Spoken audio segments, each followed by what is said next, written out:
Class 6 তোমাদের third unit টেস্টে পরিবেশ বিজ্ঞান বিষয়ে কিন্তু একটা গুরুত্বপূর্ণ অধ্যায় হচ্ছে অধ্যায় 9। অধ্যায় 9 দেখতে পাচ্ছ, অধ্যায় 9 কী লেখা আছে? সাধারণ যন্ত্রসমূহ। ওকে, তো আমরা আজকে এই সাধারণ যন্ত্রসমূহ অধ্যায়টা ভালো করে পড়তে হবে। পড়ে এখান থেকে কী কী প্রশ্নপত্র পড়বে আমরা কিন্তু করে নেব। ওকে, তো একদিনে কিন্তু এই পুরো অধ্যায়টা কমপ্লিট করা সম্ভব নয়। আমরা প্রত্যেক দিন একটু একটু করে পড়াবো, তোমাদের পড়া দেবো এবং সেখান থেকে প্রশ্ন ধরবো। ওকে, তো আজকে আমরা শুরু করি যে সাধারণ যন্ত্রসমূহ একদম প্রথম পার্টটা। ওকে, তো প্রথম হচ্ছে যন্ত্রের ধারণা। তার মানে যন্ত্রের ধারণা থেকে বোঝা যাচ্ছে যে প্রথম প্রশ্ন কী পড়তে পারে। প্রথম প্রশ্ন হবে, 1 নম্বর প্রশ্ন হবে যে যন্ত্র কাকে বলে। দেখো, যন্ত্র কাকে বলে? যন্ত্র কাকে বলে? তাহলে প্রথম প্রশ্ন পাচ্ছি আমরা কি, যন্ত্র কাকে বলে। ঠিক আছে, যন্ত্র বলতে কি? যন্ত্র হচ্ছে যে জিনিসের সাহায্যে কম বল প্রয়োগ করে কঠিন কাজকে সহজ করা যায়। তাহলে যে জিনিসের সাহায্যে কম বল প্রয়োগ করে কঠিন কাজকে সহজ করা যায় তাকে আমরা যন্ত্র বলবো। তাহলে আমরা সাধারণ যন্ত্রসমূহের মধ্যে প্রথম প্রশ্ন পেয়ে গেলাম, যন্ত্র কাকে বলে। ওকে, এই যন্ত্র কাকে বলে তোমরা খাতায় নোট করে নাও এবং এর সঙ্গে সঙ্গে তোমরা যদি পারো উত্তরটা লিখে নাও। প্রথম যে প্রশ্নটা বলছিলাম যে যন্ত্র কাকে বলে, ঠিক আছে, তো এখানে উত্তরটা লিখে নাও। 1 নম্বর প্রশ্ন হচ্ছে যন্ত্র কাকে বলে। যন্ত্র কাকে বলে, এখানে উত্তর লেখো যে যে জিনিসের সাহায্যে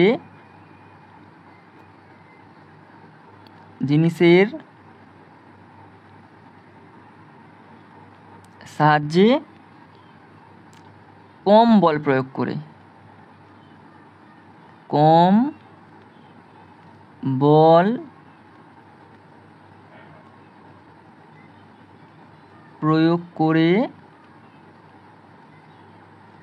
তো যে জিনিসের সাহায্যে কম বল প্রয়োগ করে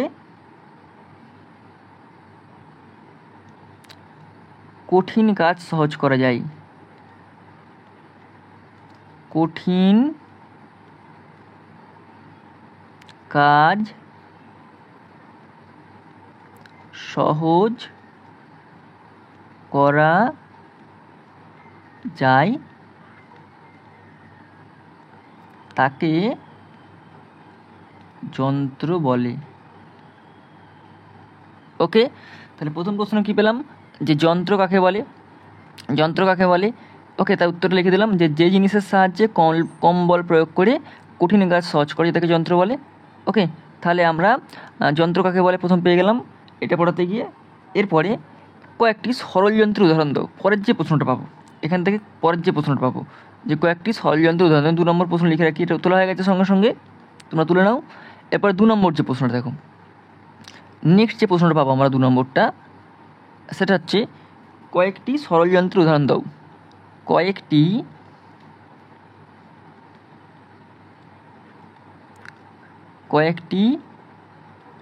সরল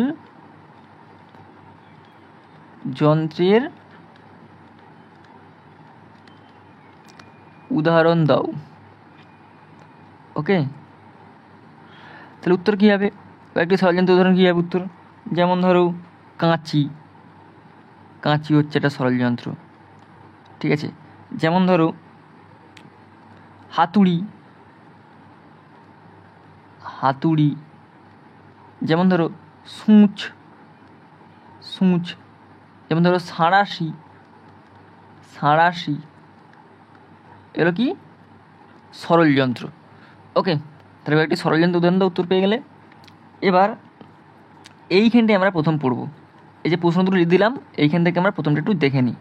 দেখো এখানে কিন্তু অনেক কিছু দিয়ে আছে, একটু গল্প দিয়েছে যে প্রত্যুষ সকালবেলা ঘুম থেকে উঠে প্যাঁচ দিয়ে ঢাকনি খুলে দাঁত মাজন নিল, ব্রাশ করলো, টিউবওয়েলে কলে চাপ দিতেই জল পড়লো, তারপরে কলম দিয়ে লিখে, হাতুড়ি দিয়ে দেয়ালে পেরেক ফুটো করে, স্ক্রু ঢিলে হয়ে গেছে সেটা স্ক্রু ড্রাইভার দিয়ে টাইট দিতে হবে, ছুরি কাঁচির সাহায্যে কাগজ কাটবে, সাঁড়াশি দিয়ে তারকে বাঁকাবে বা সাঁড়াশি দিয়ে কোনো কিছু গরম জিনিস তুলবে, কপি কলে দড়ি টাঙিয়ে জাতীয় পতাকা তোলা হবে, বোতল ওপেনার করবে, এইগুলো কিন্তু সব সরল যন্ত্র। ওকে, এবার এইখানটা দেখো কিছু এখানে ছবি দিয়েছে, যেমন দেখো ব্রাশ দিয়ে দাঁত মাজছে, যেমন ধরো হাত দিয়ে ঢাকনাটা খুলছে, দেখো কপি কলের সাহায্যে নিচে থেকে কোনো জিনিস সহজে তোলা যাচ্ছে, সূচের সাহায্যে কোনো কিছু জিনিস সেলাই করা হচ্ছে, সাঁড়াশি, এটা ধরো কোনো ধারালো ছুরি, এটা কাঁচি, এটা স্ক্রুড্রাইভার দিয়ে স্ক্রু টাইট দেওয়া হচ্ছে, হাতুড়ি দিয়ে পেরেক পোঁতা হচ্ছে, বোতল ওপেনার দিয়ে বোতলটা খুলছে। ঠিক আছে, এগুলো কিন্তু সবই সরল যন্ত্র। ওকে, এইখানে সেরকম কিছু আর দেয়নি। এবার এইখানটা দেখো কী দিয়েছে, এখানটাতে বলছে এই জিনিসগুলোকে বলে সরল যন্ত্র। তাহলে সরল যন্ত্র বলতে প্রথমে আমরা যন্ত্র কাকে বলে তোমরা প্রথমেই লিখে নিয়েছো, সরল যন্ত্রের উদাহরণ দিয়েছি। তুমি এই ধরনের আরও কিছু যন্ত্রের নাম নিচে লেখো। এইখানে যে 3টে রো দিয়েছে, এইখানে 3টে যন্ত্রের নাম লিখতে বলেছি, তোমরা 3টে যন্ত্রের নাম লিখে দাও। এখানে লিখে ফেলো কাঠারি,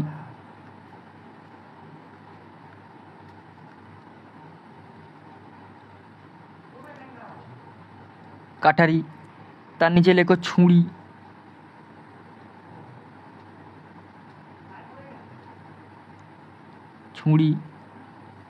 আর নিচে লেখো কুড়ুল।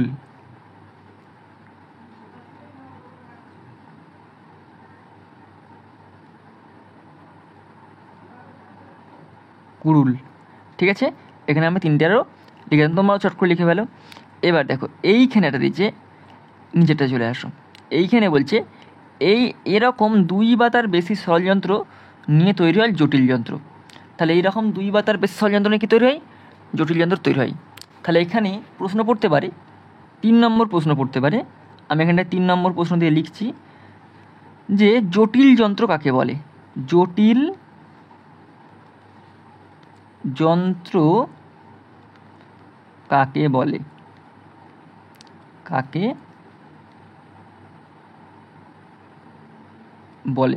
তাহলে আগে 2টো প্রশ্ন দিয়েছি, এখন আবার দিলাম জটিল যন্ত্র কাকে বলে। এর উত্তরটা লিখে নাও, জটিল যন্ত্র কাকে বলে? যে একাধিক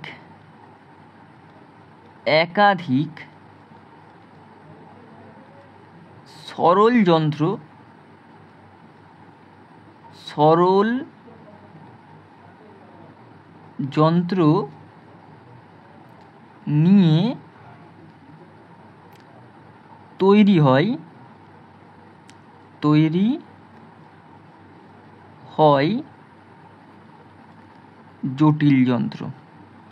জটিল যন্ত্র। ওকে, তাহলে কি দিলাম? একাধিক সরল যন্ত্র নিয়ে তৈরি হয় জটিল যন্ত্র। ওকে, যেমন ধরো সেলাই মেশিন, এখানে উদাহরণ কি দিয়েছে? সেলাই মেশিন। তাহলে একটা প্রশ্ন পড়তে পারে যে একটা জটিল যন্ত্রের উদাহরণ দাও, তাই তো? 4 নম্বর প্রশ্ন কি দিচ্ছি? নম্বর প্রশ্ন হবে একটি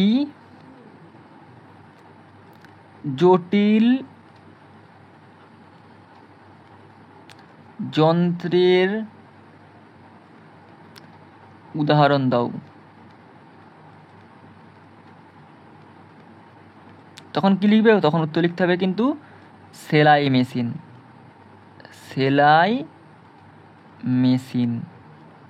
ওকে, যে সেলাই মেশিন। ঠিক আছে, তো 4টে প্রশ্ন দিলাম। এবার দেখো এখানে দেখো কি দিয়েছে, ভালো করে লক্ষ্য করো, একটা ছুঁচের সঙ্গে আরও কত সরল যন্ত্র মিলে এই মেশিনটা তৈরি হয়েছে। ওকে, তাহলে এখান থেকে এটা পেয়ে গেলাম। আবার দেখো নিচের দিকে চলে আসো, দেখো আসলে সভ্যতার উন্নতির সঙ্গে সঙ্গে যন্ত্র ক্রমশ উন্নতি হয়েছে, তৈরি হয়েছে সরল থেকে জটিল যন্ত্র। তাহলে যত সভ্যতা উন্নত হয়েছে তত সরল যন্ত্রগুলো জটিল যন্ত্রে পরিণত হয়েছে। আবার তার থেকেও জটিলতর যন্ত্র তৈরি হয়েছে। ঠিক আছে, যেমন কম্পিউটার হয়েছে কি অনেকগুলো জটিল যন্ত্র মিশে আবার জটিলতর যন্ত্র হয়েছে, যেমন কম্পিউটার।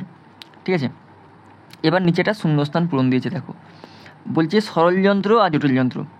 যেমন ধরো ছুঁচ থেকে সেলাই যন্ত্র তৈরি হয়েছে, মানে সেলাই মেশিন। কলম থেকে যেমন ছাপার যন্ত্র, যেমন ম্যানুয়াল অফসেট দুটোই রয়েছে। কাতার, করাত, ছুরি, ব্লেড, কাঁচি, এখান থেকে ইলেকট্রিক কাটিং যন্ত্র তৈরি হয়েছে। ছেনি থেকে ড্রিল তৈরি হয়েছে। শাবল থেকে ভাইব্রেটিং যন্ত্র। আরও দুটো ফাঁকা আছে, এই দুটো কী বসবে? ধরো আমি এই দুটি বসালাম যে লাঙল, লাঙল, লাঙল থেকে এটা সরল যন্ত্র। এখান থেকে কী হবে? জটিল যন্ত্র হবে ট্রাক্টর।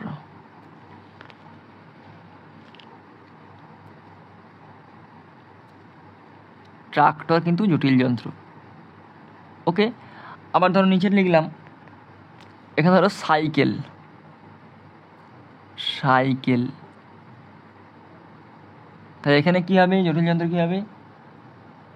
এখানে ধরো হবে, এখানে লিখে ধরো মোটর বাইক, মোটর বাইক। ঠিক আছে। আচ্ছা, লেদ মেশিন হতে পারে, লেদ মেশিন, লেদ মেশিন। ঠিক আছে, হ্যাঁ, এগুলো কিন্তু জটিল যন্ত্র হয়ে গেল। ওকে, এগুলো শূন্যস্থানগুলো পূরণ করে নিয়েছ। তাহলে সরল যন্ত্র থেকে আমাদের এইটুকুই আজকে হলো। আবার পরের দিন লিভারটা, পরের দিন কিন্তু দেখো লিভার আছে, লিভারটা পড়াবো। ওকে, তো চ্যানেলে কিন্তু এরকম পরপর ভিডিও পেতে তোমরা কিন্তু অবশ্যই চ্যানেলটি সাবস্ক্রাইব করে রাখো আর পাশ থেকে বেল আইকনটি প্রেস করে রাখো।